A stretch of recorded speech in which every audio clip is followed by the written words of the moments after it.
As I was saying, character styles can be used in lots of cool ways. I'm going to show you one of the ways which is really, really unique.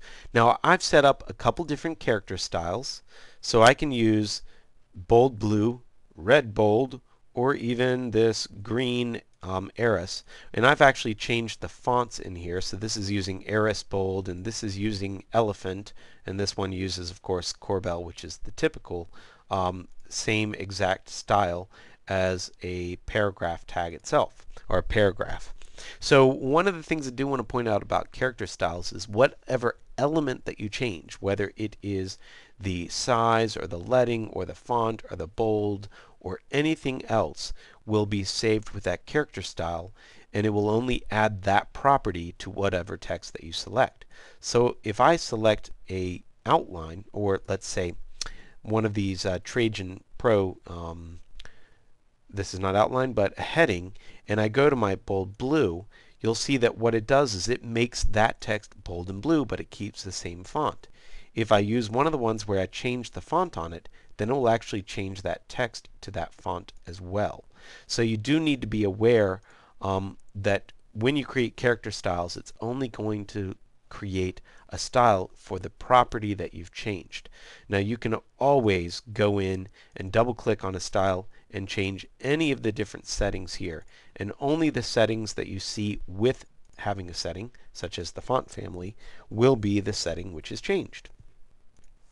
So why would we possibly set up lots of different character styles? Well, there's something that's really, really cool about using character styles. So I'm going to create a new paragraph and just put in some text, and I'm going to add a little bit of a tab in between them, just so I have a little bit of space here. And I'm going to select this back to the normal character style, and so it is using just the regular body paragraph.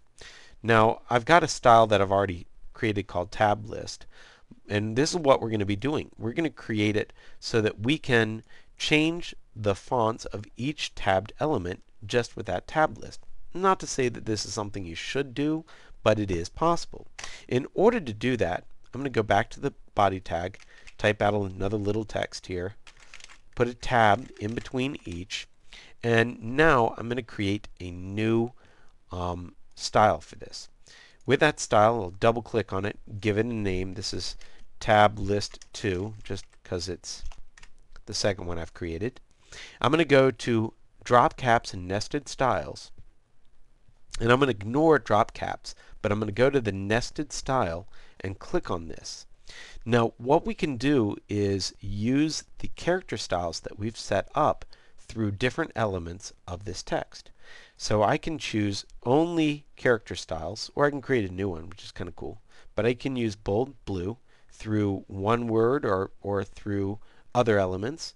So let's try it through, you'll see there's where it's through one word, or I can do through one tab character. Then I can add a style after that, which is red bold, which will go through another tab character. And you can see that I can do up to, or I can do up, I can do through, and then I have all these different options, digits, letters, characters, words, sentences, whatever else I want, which is kind of cool. So how may we use this in a typical paragraph? Well, I'm going to go ahead and choose the tab character here, and then I'm going to go to my tabs as well and just show you that I can adjust the tabs.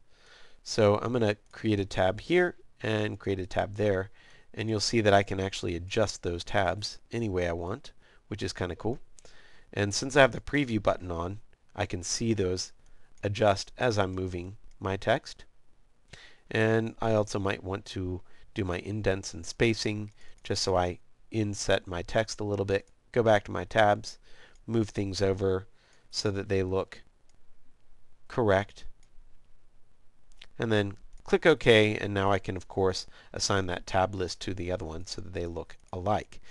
Now what I was saying is that sometimes this is really going to be, using these nested styles are going to be really important. One of the ways that using this nested style might be really common to use, and I'm going to force my paragraph style back to its normal style. So I need to go to my character styles, click on none, maybe, go back to my paragraph styles, and alt click on the body to force it back.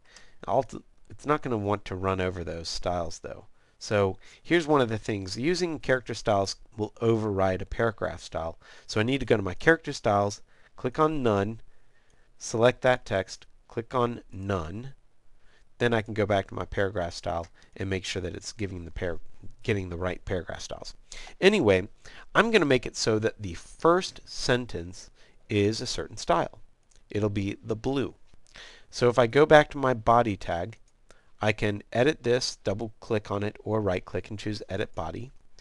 And now I can go to my nested styles, do new nested style, where it will be bold blue through one sentence.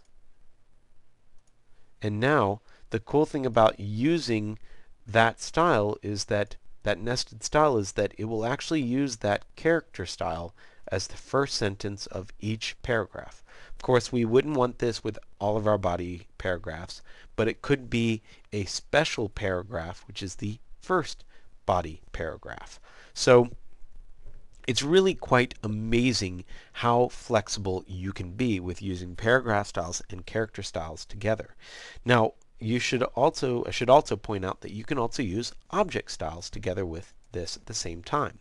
So this is what makes using InDesign is being able to use all of these different features together at the same time. It's quite powerful, and it is exactly what you need to be using in order to be using InDesign the proper way. If you're not using object styles, paragraph styles, and character styles, you are not using InDesign. So make sure that you are using those styles, because everything about interactivity and books and being able to automatically generate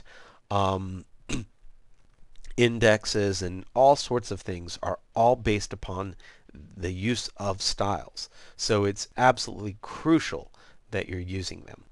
And how you use them, of course, will be something that you work into your workflow as you get more familiar with InDesign and being better at using them and giving them object names that are indicative of how they're being used rather than how they look, versus, a blue object style is not the same thing as call out with outline, because this is the use of the object style versus the way it looks.